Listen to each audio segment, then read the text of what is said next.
Ce match-là aura fait du mal, mais espérons qu'il ne laissera pas de séquelles. Les amis, bonjour et re-bienvenue sur la chaîne pour une nouvelle vidéo. Suite à l'élimination du Barça en Ligue des Champions contre l'Inter en demi-finale, le Barça était à deux doigts d'atteindre la finale de Ligue des Champions, mais l'Inter en a décidé autrement.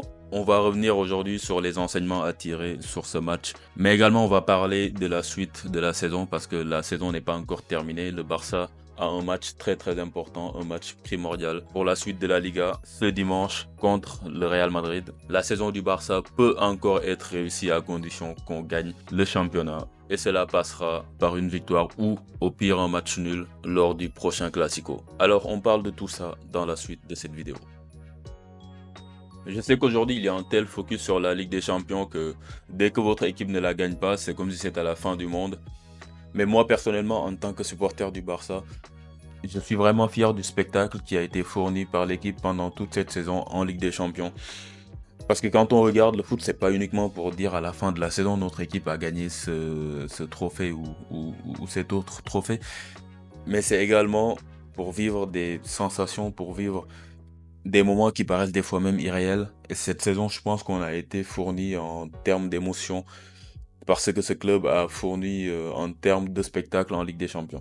Après avoir dit ça, pour revenir sur ce qui n'a pas marché lors de cette double confrontation, c'est que tu ne peux pas encaisser 7 buts lors d'une demi-finale de Ligue des Champions et espérer passer en finale.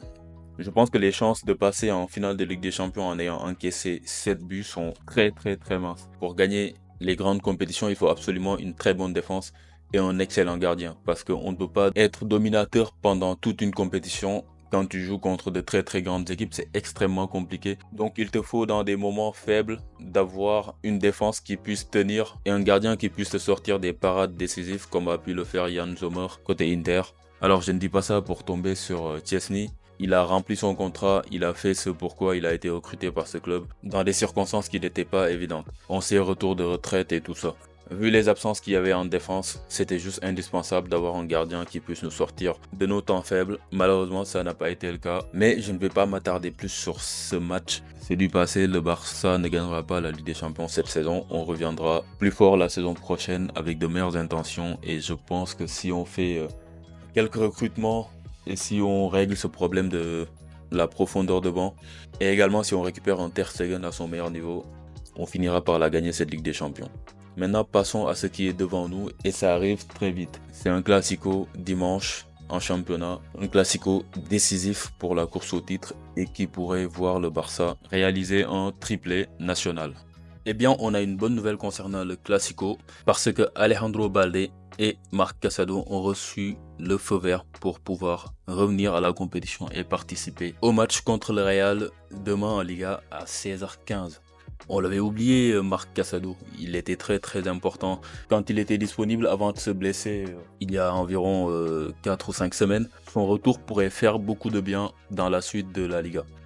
Car si on regarde le programme des deux prétendants au titre, le Real et le Barça pour les 4 derniers matchs qui restent dans le championnat, il y a bien sûr le Classico. Mais après ça, le Barça va affronter à l'extérieur l'Espagnol Barcelone, ce qui sera un match à mon avis très compliqué parce qu'ils se feront un plaisir d'essayer de gâcher la fête du Barça. Parce que imaginons que le Barça gagne le Classico demain, le Barça pourrait être champion sur le terrain de l'Espagnol. Après le derby catalan, le Barça recevra Villarreal qui est très bien placé en championnat et qui est une très bonne équipe, donc ça sera également un match très compliqué même si c'est à domicile.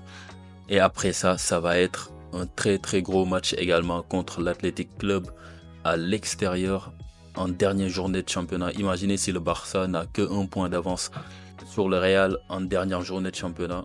Ce match là pourrait être très compliqué. C'est pour ça que le Barça doit aller dans ce classico en visant la victoire et au pire aller faire un match nul.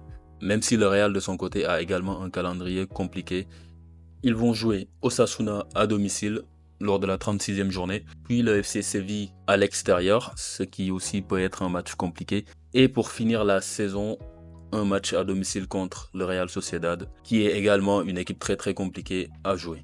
Ils ont quand même un calendrier compliqué, mais qui est quand même un petit peu plus clément que le calendrier du Barça pour les 3 derniers matchs en championnat.